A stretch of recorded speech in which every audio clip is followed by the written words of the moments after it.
This is episode 1 of Paddle Showdown, a new series on this channel where I take two paddles with similar characteristics but different price points and compare them head to head to see if the higher price point of the expensive brand actually leads to better performance or if the cheaper brand is a better overall value.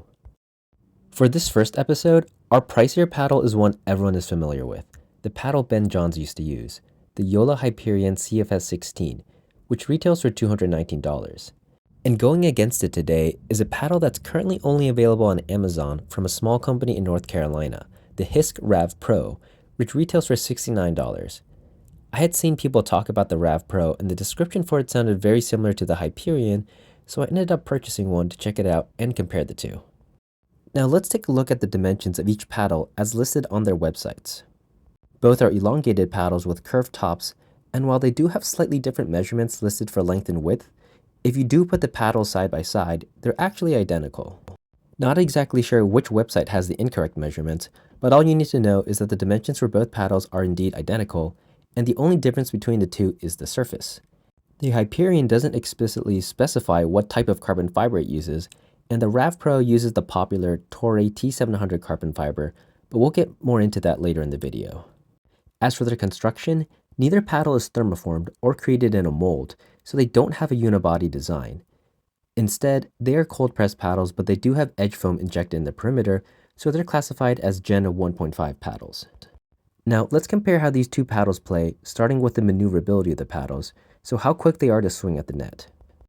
As mentioned earlier, both of these paddles have foam injected into the edges of the paddle to increase the perimeter weighting, which also slows it down compared to paddles that don't have the edge foam. The Hyperion is infamous for being a head-heavy paddle that's slow to swing with swing weight measurements around 127. While the Rav Pro also has edge foam, compared to the Hyperion, it's noticeably easier to maneuver, and I'd estimate the swing weight is similar to something like the Vatic Flash 16mm, so I would put the swing weight in the 116 range. While both paddles have the same shape and dimensions, my guess is that the Hyperion has more weight distributed towards the head of the paddle, most likely for more edge foam that increases the swing weight. But for maneuverability, the Rav Pro comes out on top for being a bit quicker. Now onto our next category of power. This is defined as how much force you can generate on the ball with a full swing, so how hard shots like baseline drives and serves can be hit with a paddle.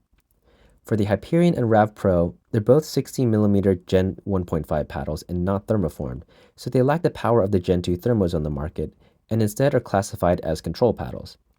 As for how they compare to each other, I found the power to be nearly identical. If there is a difference, it's very minor, and having played both side by side, it's hard to really find a difference for power, so I'm rating both paddles to be the same. Our next category is the pop, or how fast the ball comes off the paddle face. Whereas power is how fast the ball can travel given a full swing, pop is classified more as how much force the paddle can generate on the ball by itself without a big backswing.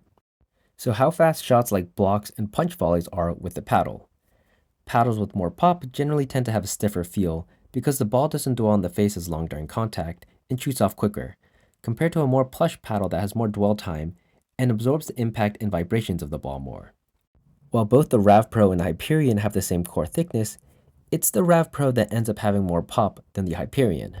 On the other hand, for our category of control, because there is less pop and a more muted feel on the Hyperion, the control of the Hyperion is better and it's easier to dial down the power on shots that require more touch-like drops.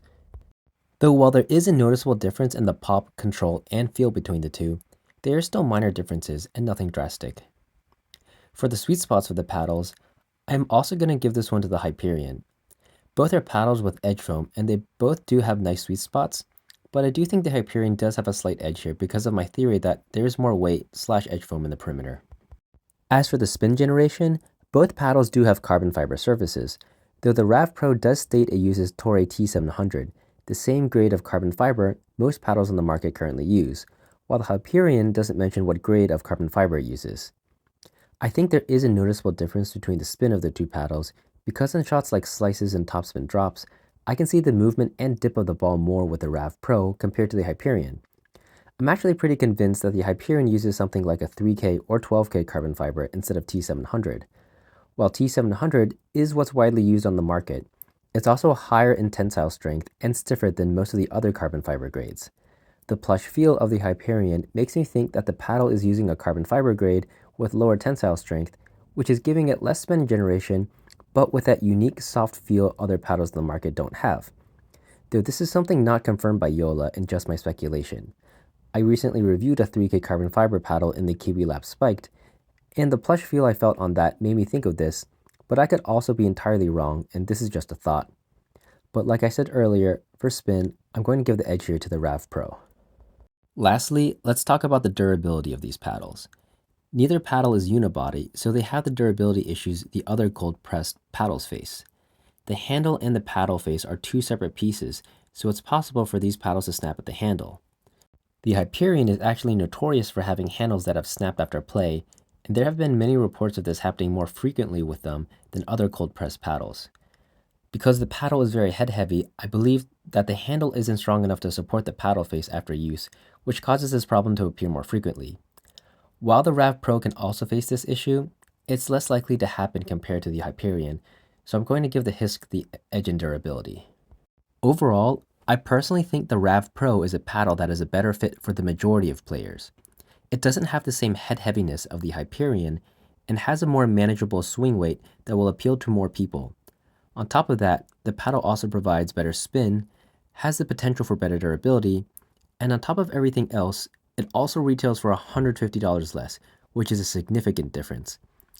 I wouldn't call the Rav Pro an exact clone of the Hyperion, since it does feel a bit stiffer and doesn't have as nice of a feel and sweet spot as the Hyperion, but even if the Rav Pro and the Hyperion were the same price at $69, I would still recommend the Rav Pro to most people.